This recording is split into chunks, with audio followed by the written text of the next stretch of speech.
Overrated. What does this term really mean?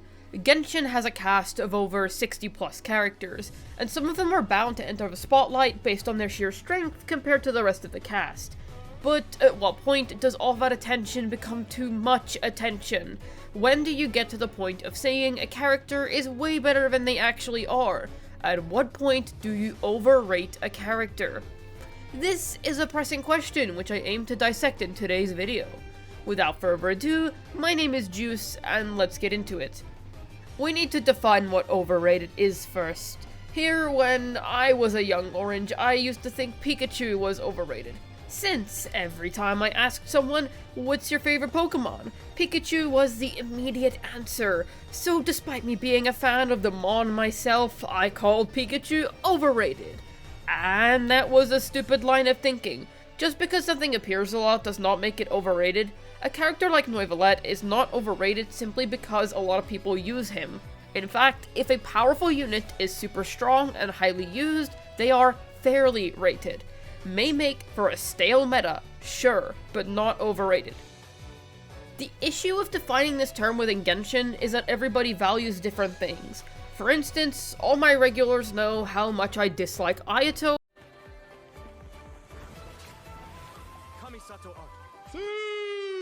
for his low damage output and feeling somewhat redundant wherever you slot him. But to people who value flexibility in any team, units like Ayato are actually pretty solid. Or to a new player who doesn't have access to a lot of teams, Ayato is a godsend since he works in so many places.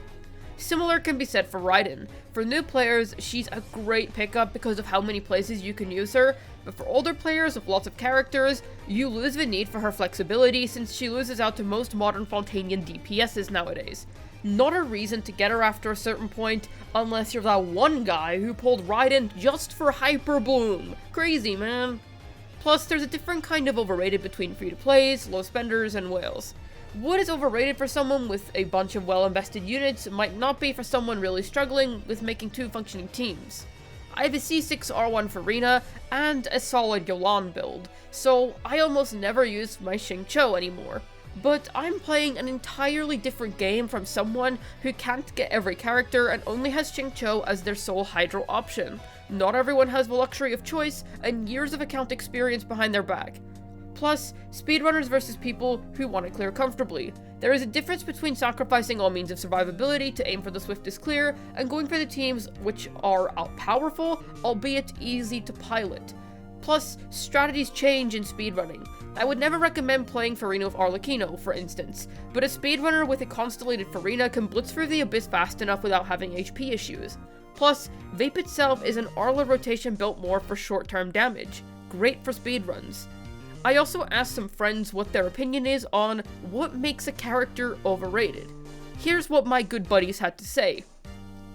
Thunda says that a character becomes overrated when they receive a ton of undeserved praise, especially coming from people who don't own the unit or understand why they are good. His example of Xingqiu's Hydro over Yolan's is interesting.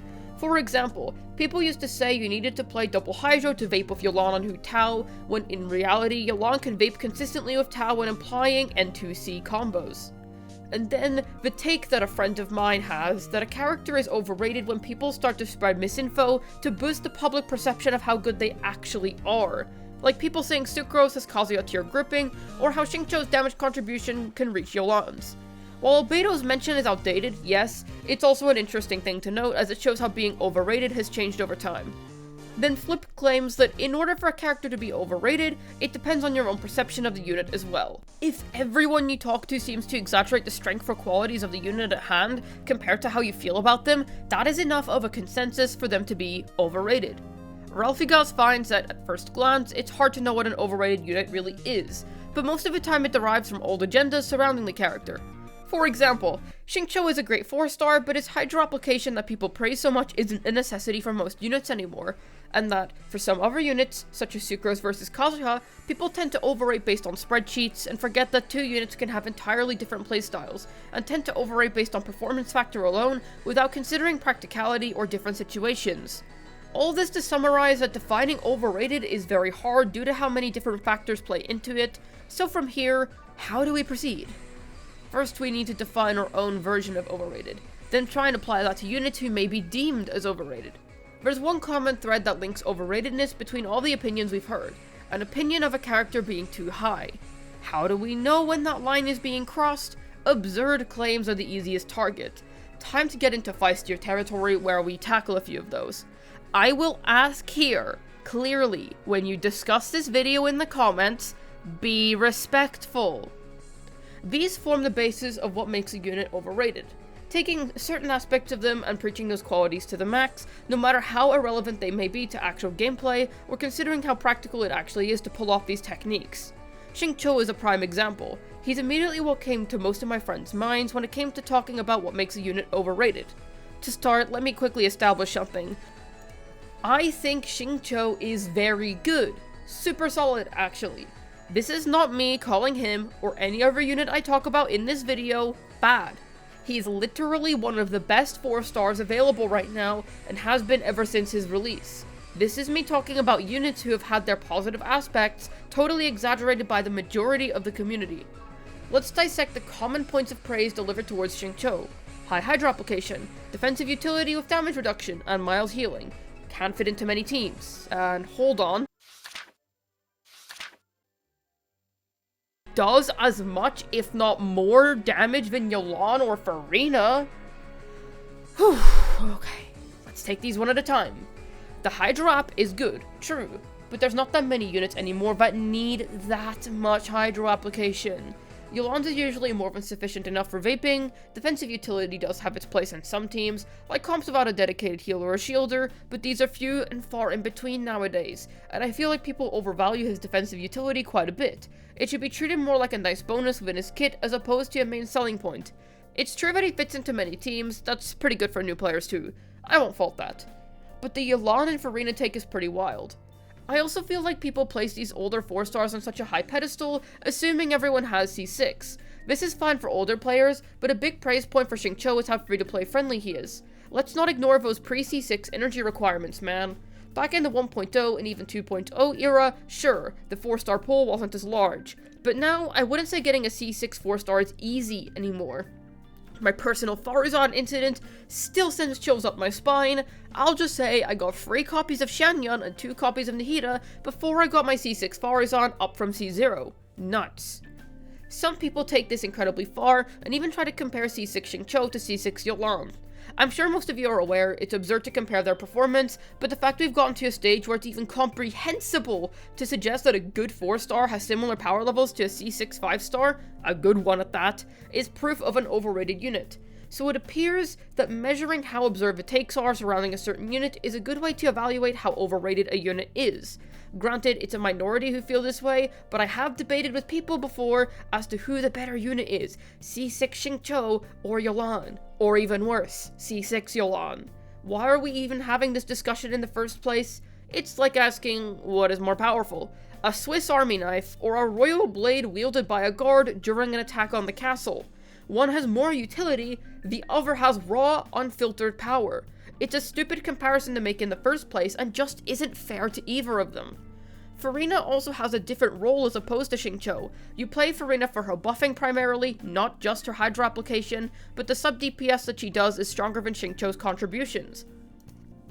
People overrate the damage contributions that the big free Hydro sub DPSs have in the first place anyway, assuming all are at C0 with 4-star weapons. Comparing them is odd. Once again, Xingqiu is good, just a bit overrated.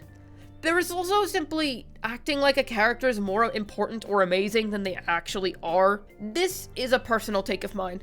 Kokomi, my first 5-star, 36-starred, my first ever Abyss with her, love her, jellyfish, like her kit, I think she is a good unit. She is overrated, by her hardcore fans specifically. When Kokomi is brought up, people immediately take to praising her just because she was trashed on so heavily before.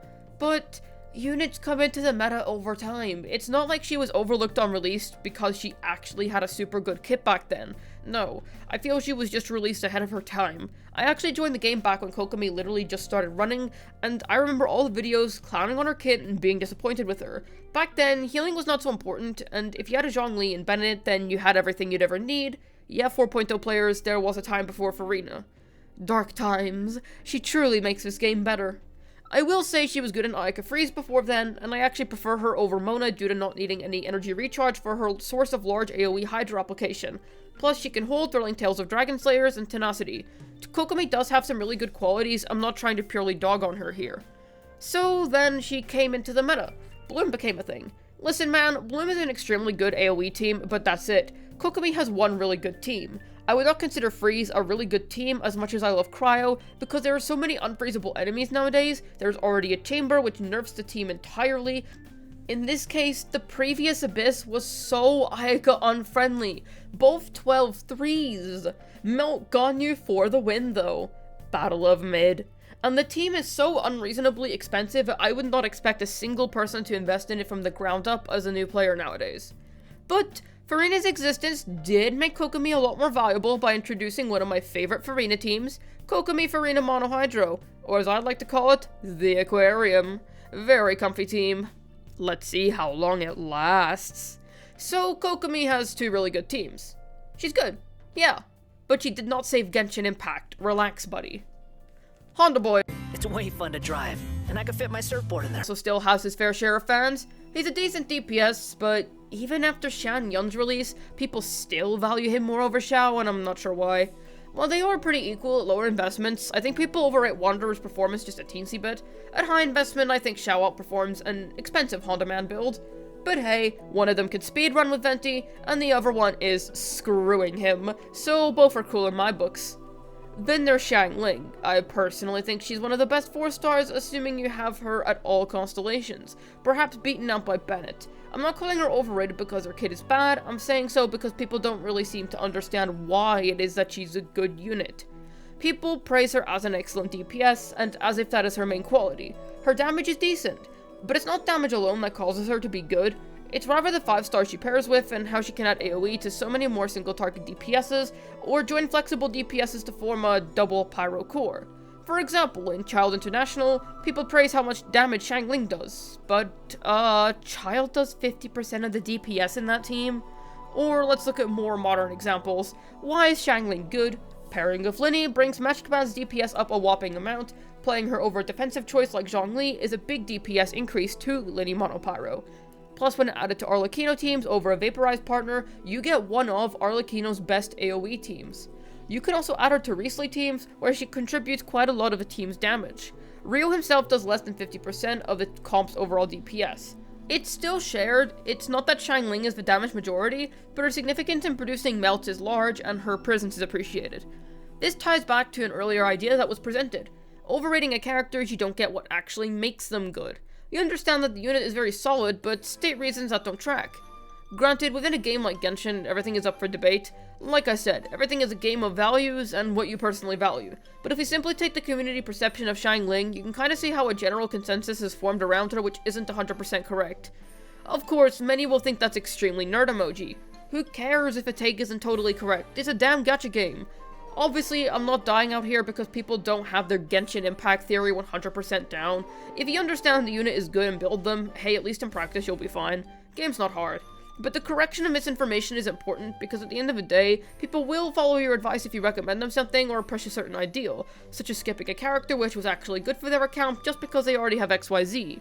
How absurd a take is really just depends on your personal view of a unit, but I think we can generally agree that Arlecchino, Linny, and Hu Tao as Pyro DPSs outdamage Xiangling in their best teams. That doesn't mean they are strictly better as overall characters, because there are so many factors there, but if we take the main point of praise people shove towards Vishef, her damage, then that's a compliment that is a little exaggerated. Alright, but what measurement actually is there for these takes being absurd? What if people's values lead them to consider a unit like Xingqiu better over Yolan? Does it matter at all if people are 36 starring the Abyss regardless of chosen playstyle?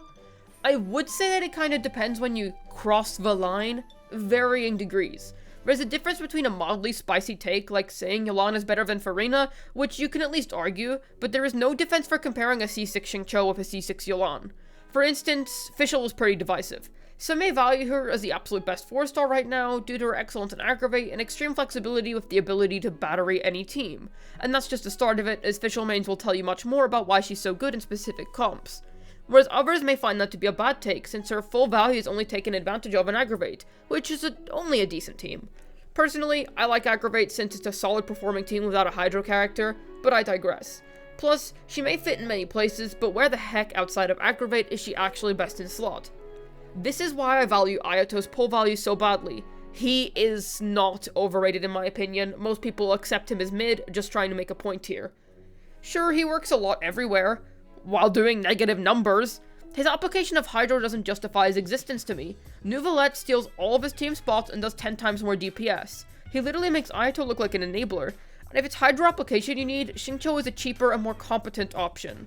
If you ask me, Fischl is good. Don't know if I would say best 4-star, but I wouldn't consider that a bad take when our competition is Bennett, Xiangling, and Xingqiu. Plus, her relevance in Dendro is pretty great.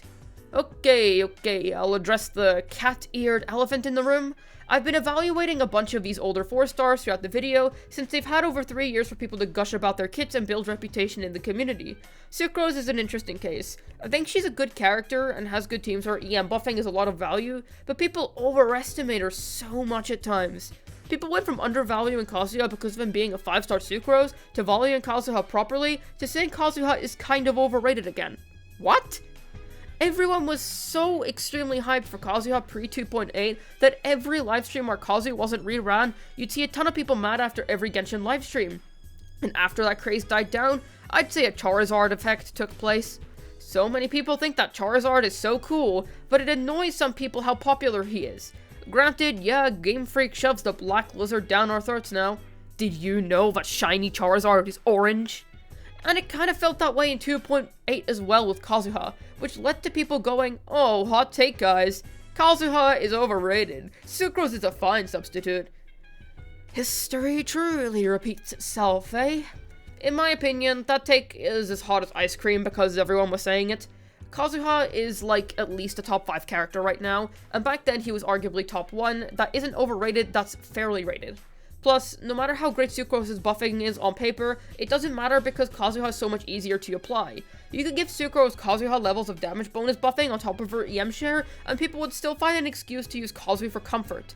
So, when do people cross the line when it comes to Sucrose? Simply being unrealistic with her actual performance. Spreadsheets are great, but they mean nothing if you can't utilize the character. Sucrose's C6 almost never works correctly, for instance. I think that these are all pretty good baselines for when you start to overrate a unit, inflating people's opinions on a character, overvaluing the relevance of a unit in the meta, not understanding what makes a character great, overvaluing flexibility, and making unrealistic assumptions about a character's performance.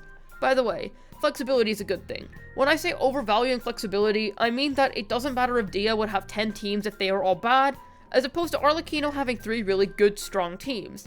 Father has the kind of flexibility I consider good, since she is adaptable to any situation and is strong in many areas, instead of just being shovable into many comps. That has its value too, I'm simply stating what I look for when flexibility is mentioned. So, at what point do you overrate a unit? We've gone through various different core values throughout this video. Ultimately, not everyone will agree with what I've said, nor will they feel my beat with the following conclusion, which is fine. We are searching for a truth with no objective answer. The main takeaway I really want people to snatch from this video: perspectives matter and communication is key. Don't disregard someone immediately because you think they're stupid, because they don't think your point of view and takes are entirely correct at first. Talk with them, ask them questions, speak for a while, find out what they value, and proceed from there for a more effective discussion. Find common ground at best and agree to disagree at worst. And if you attempt to talk on fair grounds and the other refuses, then that's on them and at least you tried. This is a game, and nobody is a dumb person for not having the most well thought out takes. That's why we're a community, and should strive to exchange our opinions with each other to enrich our own. But alas, it's time to finally answer the question. From my experience researching this video, you overrate a character when they lose their original identity and become something they're not in people's minds. Think about it. Xingqiu overrated, goes from a good Hydro applicator to suddenly going head to head with 2 of the best characters in the game. That doesn't add up. Xiangling, a good AoE partner to add solid sub DPS to teams, is the best pyro beast to end them all. Not quite. Sucrose is a cool EM sharer who can be used well by skilled players, is apparently reason enough to skip one of the top 5 best characters in the game for the past few years. Interesting. Kokomi has a place in the meta now, but she isn't totally dominating it. Fischl can fit into so many teams, but outside of Aggravate, where is she best in slots? I feel that a unit outgrowing their original identity is a fair assessment as to when a unit becomes overrated. We talk so much in online discussions about overrating this or overrating that, but when have we ever had an actual discussion regarding the matter? You don't have to agree with my conclusion, nor my specific points on specific characters. Just take it all as food for thought. Hopefully this video was useful in helping you think about at what point does a character become overrated.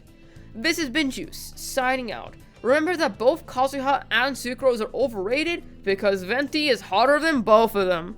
Peace.